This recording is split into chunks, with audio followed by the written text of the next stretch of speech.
Hello, good afternoon.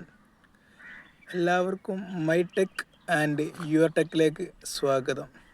അപ്പോൾ ഇന്ന് ഉച്ച 2:30 സമയത്ത് നല്ല ചൂടെടുത്തിട്ട് ഞാനങ്ങനെ വിചാരിച്ചു പുയൽ വന്നിങ്ങായിട്ടൊന്ന് ഇറങ്ങി ശരീരമൊക്കെ ഒന്ന് തണുപ്പിച്ച് കയറി പോകാമെന്ന് വിചാരിച്ചു. അങ്ങനെ ഞാൻ പുയലെത്തി. പുയൽ വന്ന് നോക്കുമ്പോൾ പുയൽ എന്താ സ്ഥിതിന്ന് വെച്ചാൽ ഞാൻ കാണിച്ചു തരാം.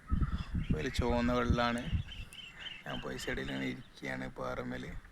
ഇപ്പോൾ പുയലിറങ്ങാൻ പറ്റാത്ത അവസ്ഥയും കൊണ്ട് ഇറങ്ങിയില്ല. പറ്റ ക്ഷീണമാണ്. പിന്നെ പുയലിരുന്ന് സൈഡിലിരുന്ന് കുറേ കാറ്റ് കൊണ്ട് കുറേ പാട്ട് പാടി ആസ്വദിച്ച് അങ്ങനെ നിന്ന് ഏതായാലും ഇവിടുന്ന് പോകാൻ നിൽക്കുകയാണ്. അങ്ങനെയാണ്. നല്ല രസമാണ് ഇവിടെ കുത്തിരിക്കാൻ. ആരുമില്ലാണ്ട് ഏകാന്തമായി ഇരിക്കാൻ ഭയങ്കര രസമാണ്. പ്രകൃതിയിലെ ഓരോ കാര്യങ്ങളും സസ്യങ്ങളിൽ നിന്ന് നമുക്ക് കിട്ടുന്ന ഓക്സിജൻ, അതായത് ശുദ്ധമായ ഓക്സിജൻ നമുക്ക് ശ്വസിക്കാൻ കഴിയും. അതുപോലെ കിളികൾ, പല രീതിയിലുള്ള കിളികൾ, ഇവിടെ പരുന്ത്, മറ്റേതായത് നമ്മൾ നോറ്റി വരുന്നതിൻ്റെ കുറേ കിളികളെയും പരുന്ത്, അങ്ങനത്തെ കുറേ ഐറ്റംസ്, ഒരുപാട് പക്ഷികളെ കാണുന്നുണ്ട് ഇവിടുന്ന്. നമ്മളെ നാടുകളെ വീട്ടിൽ നമ്മൾ കാണാൻ കഴിയാത്ത രൂപത്തിലുള്ള കിളികളെ ഇവിടുന്ന് കാണുന്നുണ്ട്. ഏതായാലും ഇവിടെ ഇരുന്ന് നല്ല മനസ്സിന് റാഹത്തായി സന്തോഷമായി.